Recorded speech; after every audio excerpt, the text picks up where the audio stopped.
everyone, it's me, Natasha. Hope you're well.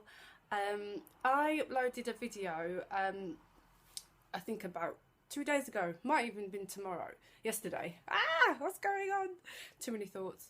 Anyway, yes, so I uploaded a video. It was 12 minutes long, and YouTube deleted half of it, which I was very upset about. So I'm not sure what was going on there, YouTube, but thanks for that. So here I am re-recording it again. So I hope it's just as good. I guess no one will ever know. So yeah, the video, this was about the effects of childhood domestic violence, which is something that I have been through myself, and I thought I would do a video to talk a little bit more about it, because in my journey video, which is one of the first videos on my channel, I talk literally about it for maybe a minute and then move on to the rest. So I thought it'd be helpful to talk a little bit more about that. So for me, it affected my mental health terribly. Also because it started from when I was from such a young age. I was about 6 years old when it first started, and it wasn't my dad. I feel sorry for my dad sometimes, because people think it was him. It wasn't. My mum and dad split up when I was very young, and it wasn't him. It was it was a new partner that my mum was with. But anyway, he was a very horrible, nasty man, and I won't go into too much about him because he doesn't deserve the airtime. But yeah, we went through a lot. And it was my first taste of the realities of the world, you know, what people are like, what people do, how cruel they can be for no reason. You know, it kind of it created my vision of the world. You know, for me, it gave me a lot of anxiety. It gave me an unwarranted sense of danger at times, because obviously I'd always be on high alert, thinking what's going to happen today. You know, there'd be times when we'd just be at home and the door would open and he'd come in angry and he'd just smash something, and then, you know, it would just escalate and carry on into other things. So you know, that was just horrible and scary, and it came out in my behaviour. I wasn't like a bad, like violent, nasty child. It just meant that I was very introverted. I was quite dramatic, quite emotional, of course, and I would be. You know, I spent a lot of time fighting him off my mum, fighting for my mum, defending my mum, you know, listening to the cruel things that he would say to her, say to me. You know, it was just horrible. And, you know, there's things that he did to us that were just unforgivable, really, and just, you know, not really human. You know, there's just things that you shouldn't and wouldn't do to a human in the right mind, I think. And yeah, so we endured a lot until one day we pretty much made a run for it with all that we had on our backs. You know, I left my toys and you know, the things I had. My mum left her stuff, and we literally left and went to a friend's to live. You know, so, you know, there's just a lot of things where it affected me, and of course my mum. You know, I went into kinship care for just a little while, because she suffered very bad mental health problems and had to be looked after for a little bit. So there was that as well. But yeah, my mum's my teammate. We went through a lot together. I was an only child. I have two sisters now, but at the time it was only me and her that went through that together. So it's really bonded us, and you know, taken us through. So yeah, the other thing I wanted to mention was that obviously from a mental health point of view, it gave me a lot of social anxiety in general. It gave me depression. I had PTSD, which is post-traumatic stress disorder, which is when you revisit certain parts of the situation. It makes you very stressed. You get panic attacks. You get very overwhelmed. you know, it's just a real horrible, debilitating feeling. And I didn't realise I was dealing with that for such a long time until I got diagnosed and I started to do more research about everything. And also affected my friendships and my relationships.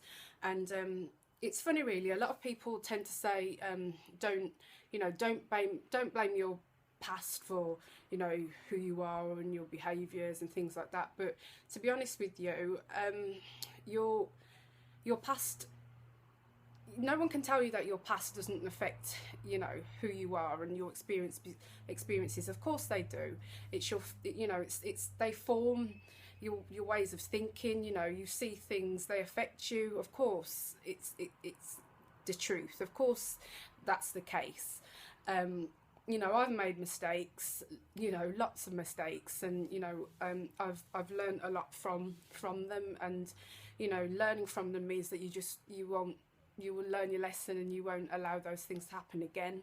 So as long as you do that, then that's, you know, that's the best way forward. Learning from your mistakes, taking what you need to know and moving on. You know, you can't continue to relive them for anybody else, and for yourself that's just soul destroying. So I wouldn't recommend it. But yeah, going back to how it affected me, yeah, it affected my friendships. I wasn't great at you know, making friends. It didn't also help because I then started to self-harm in the form of overeating, so I became very, very overweight. I don't know how much I weighed, but I was a size, at my largest I was around size 20, which is very large for a young teenager. And that meant I couldn't, you know, wear any fashionable clothes. So I used to have to go to like the older ladies shops and, you know, wear all these kind of things that just weren't in fashion. And I used to just get bullied for, you know, just being really overweight and frumpy and just not one of the pretty people. So I overcompensated for that by being overly nice, you know, and I never ever grew out of that. I just became a people pleaser. Whatever the most dominant opinion was, I just go with it. Never got to learn about myself and who I was, what I thought of things. You know, I didn't realise that was also important. Putting others' thoughts and feelings in front of my own. You know. Also, another thing was that I never spoke out about things, you know, which is something that when I looked back at my past and everything that I'd been through, I never, you know, I'd been told not to speak out about things. So, yeah, that continued for years. And now I know that you should speak out. Don't be afraid to speak out. Don't let anyone make you feel afraid of speaking out. That's your right. Speak out against something if it doesn't feel right, or if it's wrong. Wrong is wrong, so speak out about it, and try not to be afraid, because it does end up in regret. So, you know, try your hardest and find the strength, and just keep your focus on the fact that you know what you're doing is right and not what somebody else is telling you to make you scared of speaking out. There's other things like, yeah, even with relationships, never really had a stable, decent relationship. I would blame that on, sorry, not blame, I would contribute some of my past issues to that, just because of, you know, how I saw relationships. I was used to drama and dysfunction, so that's pretty much what I picked when I just started venturing into that area of life, and not really made a success of it yet, but you never know, fingers crossed. We'll see. But yeah, all I can say is that it's pretty much affected every area of my life. You know, friendships, relationships, my relationship with myself, other people. And I'm just trying to think about what else it affected.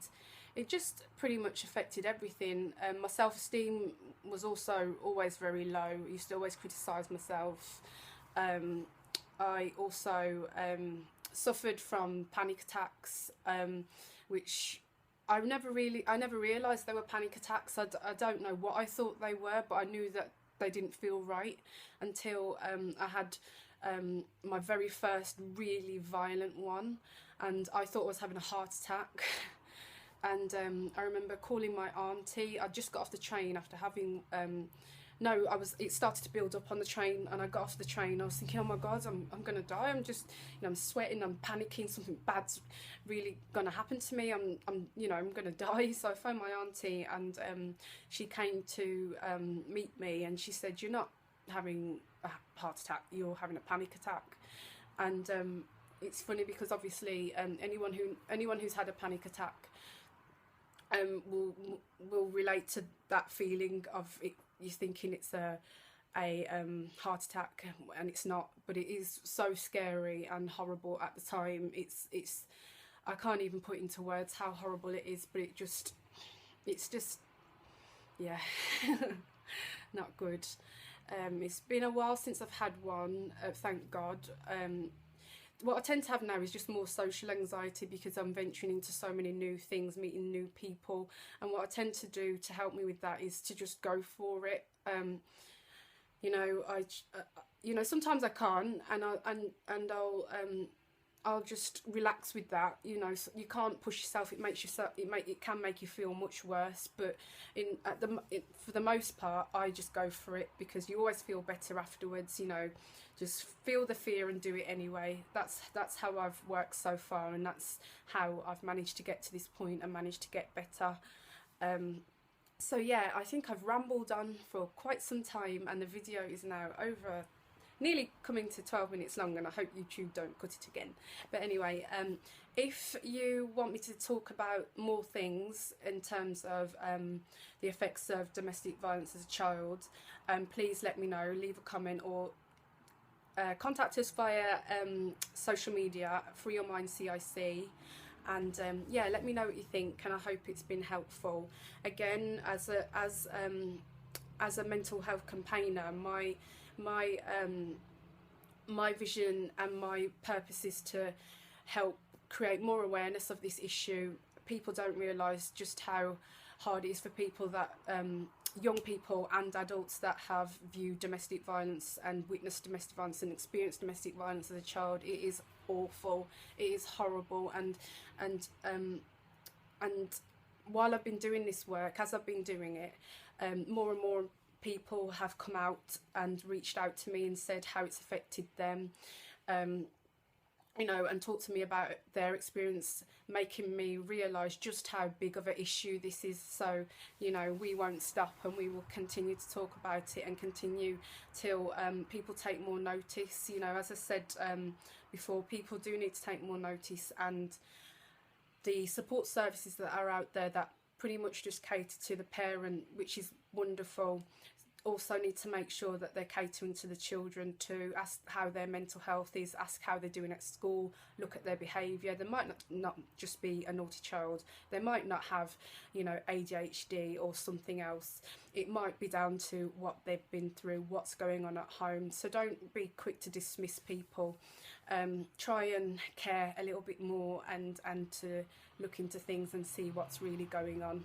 Anyway, the video is now 13 minutes long. Anyway, take care, and I'll see you soon in my next video. Bye.